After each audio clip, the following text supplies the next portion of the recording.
Okay, so good day, grade 8 learners.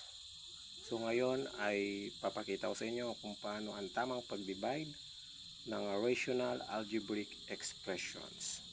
So ito yung ating example. So ang unang gagawin natin ay itong division sign ay gagawin nating multiplication. So kopyahin muna natin to. So 6ab squared over 4cd.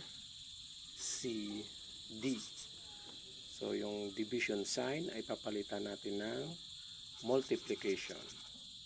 And of course, magkakaroon tayo ng reciprocal. So, pag sinabing reciprocal, ay babaliktad lang natin ito. So, yung numerator mapupunta sa denominator at ang denominator ay mapupunta sa numerator. Okay? So, yung 9a squared b squared mapupunta na dito. 9a squared b squared at ang 8dc ay mapupunta na dito, dc squared. So, ang next natin na gagawin ay unahin muna natin yung constant. So, pag sabing constant, ito yung mga numbers. So, tingnan natin, may pwede bang i-cancel? 6 and 4, pwede bang i-cancel? 8 and 9, 6 and 9, and 8 and 4. So pwede i-cancel yung 4 and 8 and 4 pwede. So, ang 8 and 4 ay i-divide natin sa kanyang GCF or the greatest common factor. So, pag sinabing greatest common factor, ano yung number na, yung pinakamalaking number na pwedeng i-divide sa 8 and 4. So, yung pwedeng i-divide sa kanila ay 4. So, 8 divided by 4 equals 2. Kaya cancel natin to, lagyan ng 2. At ang 4 divided by 4 equals 1. Okay. Dito naman tayo sa 6 and 9. Ano ba yung pwedeng i-divide sa kanila? Yung pinakamalaking number na pwedeng i-divide sa kanilang dalawa. So, meron tayong 3. So, 9 divided by 3 equals 3. And 6 divided by 3 equals 2. Okay, so ngayon, multiply na natin. 2 times 2. 2 times 2 equals, dito yung sulat sa baba, 4. And syempre, mayroon tayong mga variable. So, yung, isulat muna natin lahat ng mga variable. So, ilang a. So, meron tayong isang a. B. Ilang b. So, since b squared yan, meron tayong dalawang b.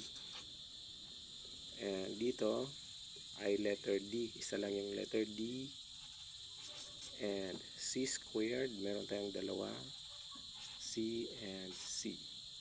So, all over, so dito na tayo, 1 times 3 equals 3. Bilangan ulit natin ang mga variables. So, meron tayong isang C.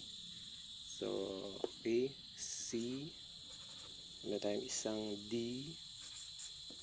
And A squared, meron tayong dalawang A. And B squared, meron tayong dalawang B. Okay, so, ganito yung ginawa natin kasi marami kasing nahihirapan sa pag-shortcut natin to, yung mga pag-cancel ng variable. Ay marami nagkakamali. Kaya ginawa na lang natin ang paraan para mapadali. So, ito yon, inisa-isa lang natin. So, i-cancel natin lahat ng pwedeng i-cancel. So, 4 over 3, hindi naman pwedeng i-cancel yan. A, meron tayong A. So, cancel. A, cancel na. Cancel. Letter B. Okay, meron B dito. So, cancel. Cancel. O, isa pang B, meron din. Cancel, cancel. Letter D, okay, meron. Cancel, cancel.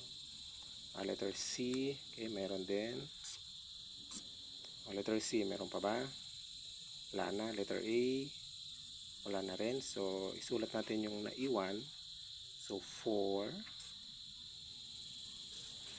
and C all over yung 3 over A.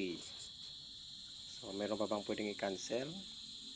4 and 3, nakasimplified na siya. C and A, hindi rin pwedeng i-cancel. So therefore, this is now the quotient of 6A squared over 4CD divided by 9A squared B squared over 8DC squared. Okay, so kung may tanong kayo, just message me and tutulungan ko kayo. Okay, good luck grade 8 learners. So 4C over 3A. So 3A yan ha. Okay.